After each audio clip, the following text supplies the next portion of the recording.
What's up, YouTube? It's Adam Grover coming back at you with another video.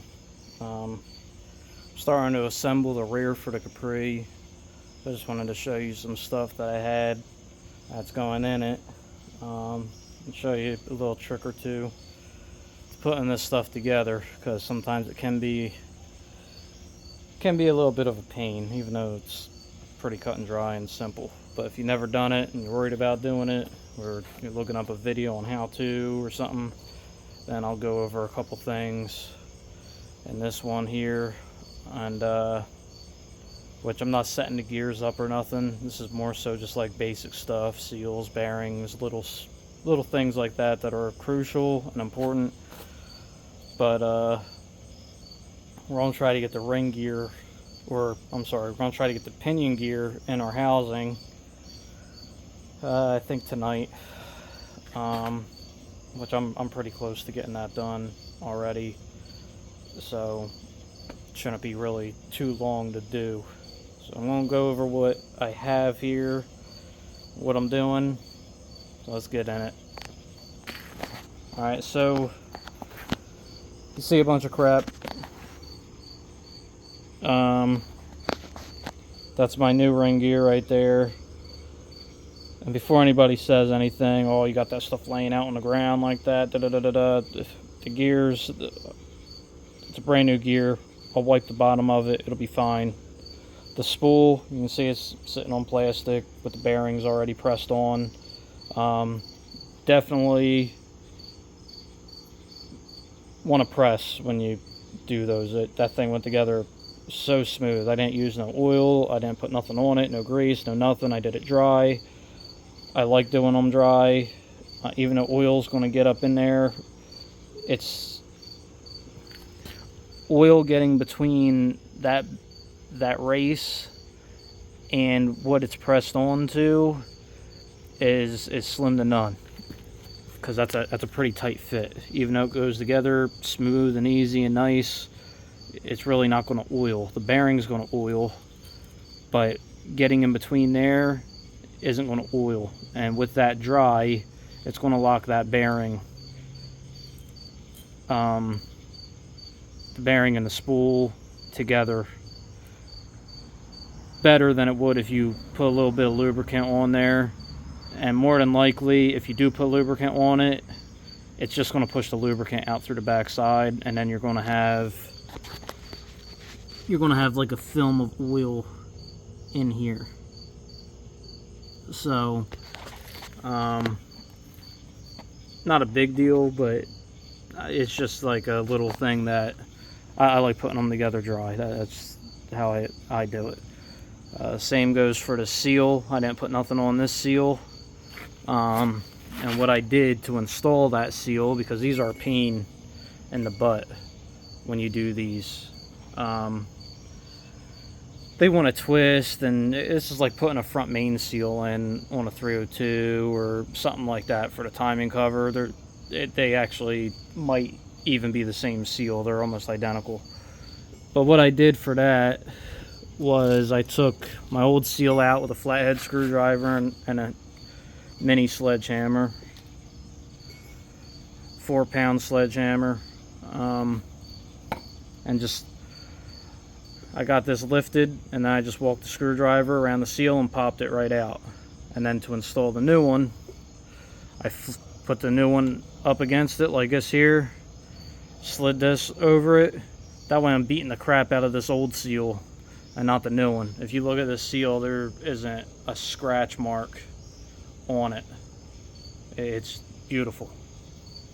Alright, and that's why, because I used this, flipped it over, tapped it in, it went right in, real nice and easy. It was probably the easiest I've ever done a seal, and that's actually probably the first time I've ever done it that way. And I was like, well, let me try it, see if it works, and it worked beautifully. So we got the bearings pressed on that spool, pinion seal is in. Next thing, now this is already set up. I got these gears used from a buddy of mine, and they're practically brand new. I think they ran in his car for maybe like a month or so. I don't know why my camera keeps going in and out like that. Anyway, they're in the car for like maybe a month or a couple months or something. You can see they don't even look like they're worn. So this is already set up for another housing. So I'm just going to run that. I'm not going to take that apart and re-shim it. I'm going to send it the way it is. However, I am using a solid, instead of a crush sleeve, I'm using a solid spacer. The reason for that is with a stick car, when you're dumping the clutch, this is getting hit. So with a crush collar, like this, when this is getting hit and taking a beating, this is actually crushing.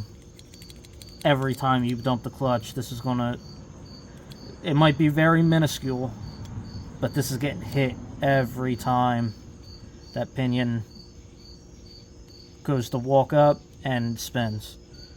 Alright, with the drive shaft and, you know, all that stuff. So this will actually, through time, and in my green Mustang, it's done it. That's how I know for a fact that this is an issue. It'll actually cause the pinion to come loose and start knocking in your housing in the rear. So I've had to tighten that up in that green Mustang because I didn't use the solid sleeve like this. I used this style factory crush sleeve. So that's gonna go in, tighten it down. It gets torqued to like 125 foot-pounds or something. There was instructions and I kind of threw them somewhere. Let's see what we got. Gives you a whole rundown. Yep. Pinion nut to 125 foot-pounds. So you can buy these shims. I think I got this off eBay. And it comes with a couple little shims that, you know, you could space it out to your liking or whatever you got going on.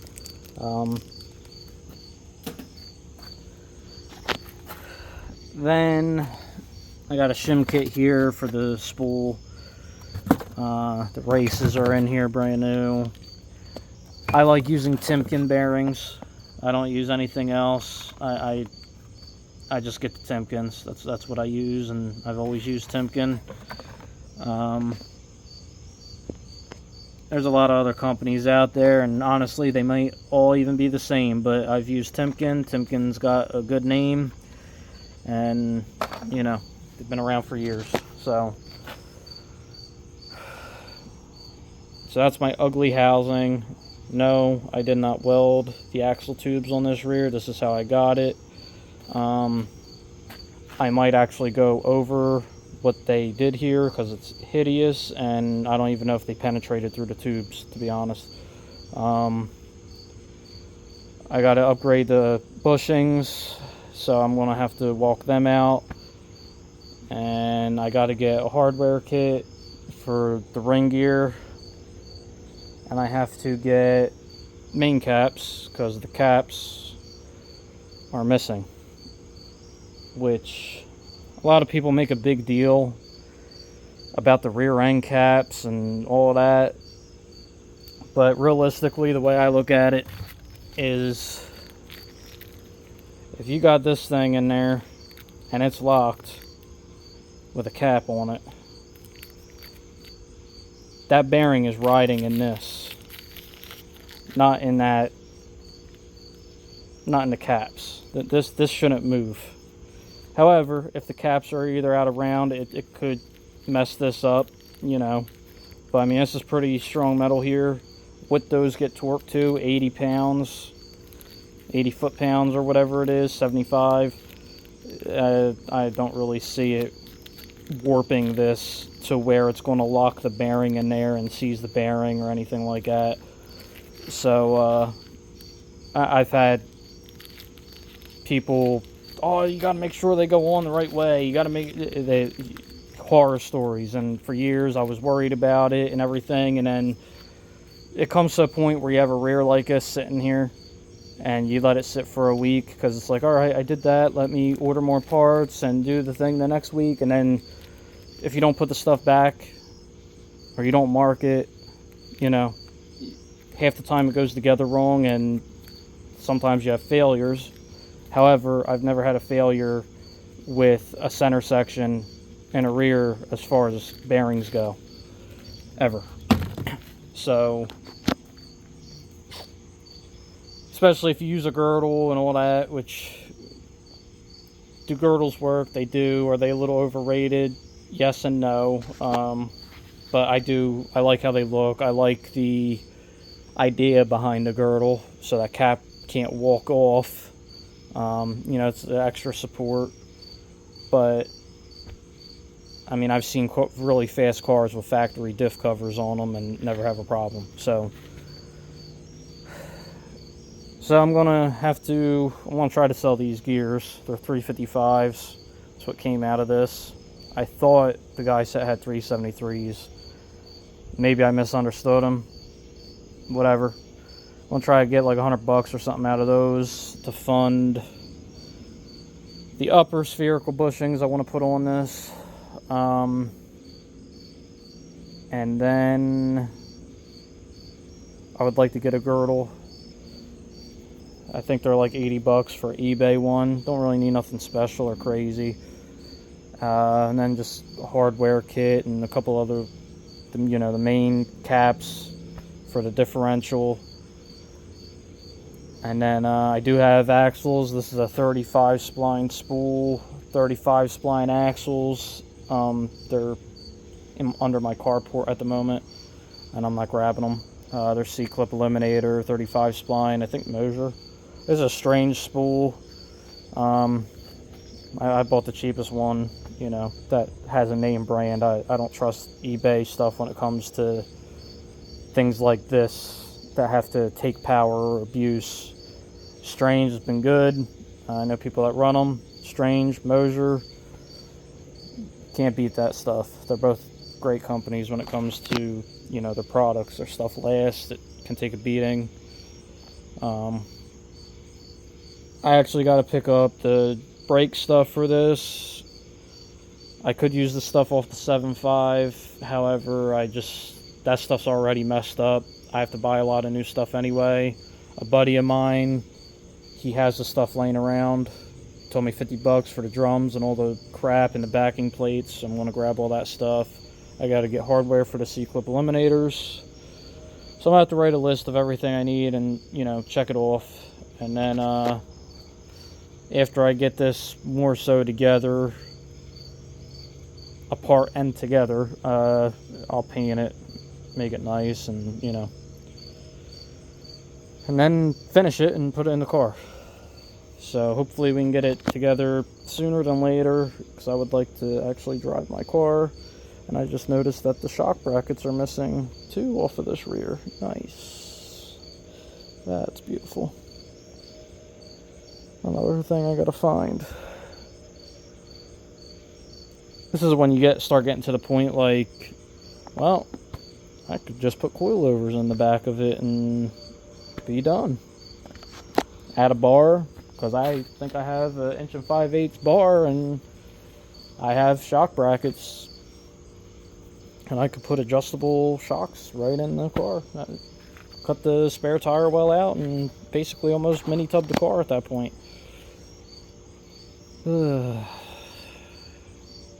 I do have stuff here. It's just it's kind of deterring when half the crap is missing and you thought I should have looked harder at it. I got a deal on this, but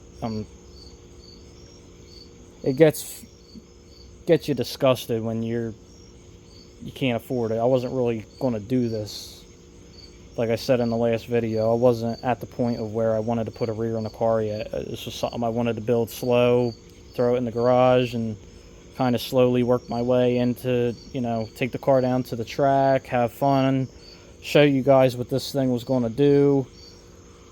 And I mean, it's still not done. I got to go through the car again one more time and go over things, and now this on top of it, which, you know, some of you all might say, well, you should have just did the rear first, you know, and you're not wrong, but I wanted to show what gears do and not have to pull rears apart, and that's why it's just getting 430s from the rip now, and you guys will just see what the car does. So I still got more stuff to buy for it.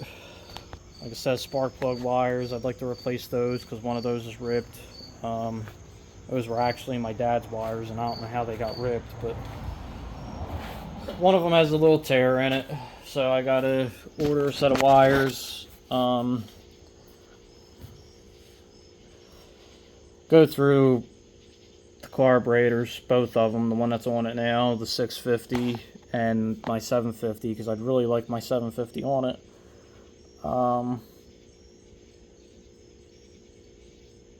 And then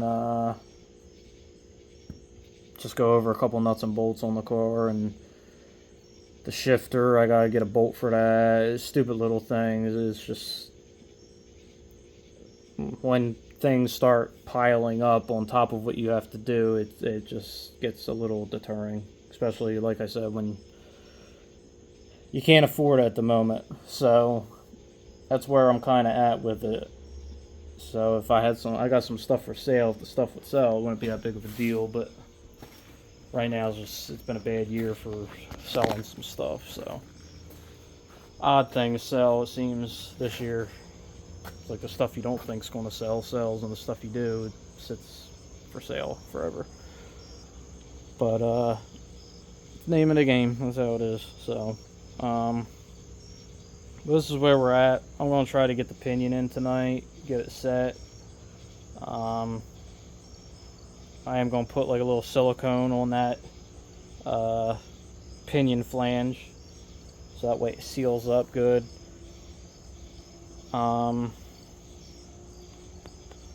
Might throw some thread locker on that Pinion nut too.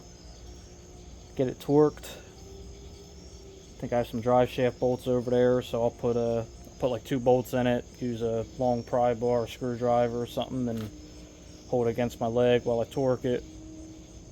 I'm not really going to show you guys all that because it's like keeping you guys here for 20 minutes for just to watch me pull a bar. Really nothing to watch. So I'd rather show you what's going on and explain it than show you the actual process of doing it, because you can watch that anywhere else, and you know, it doesn't really teach you. So that's pretty much it. I'm going to try to get this thing together, make some progress on it to let me sleep tonight, and call it done, I guess. So thank you guys for watching. Till next time.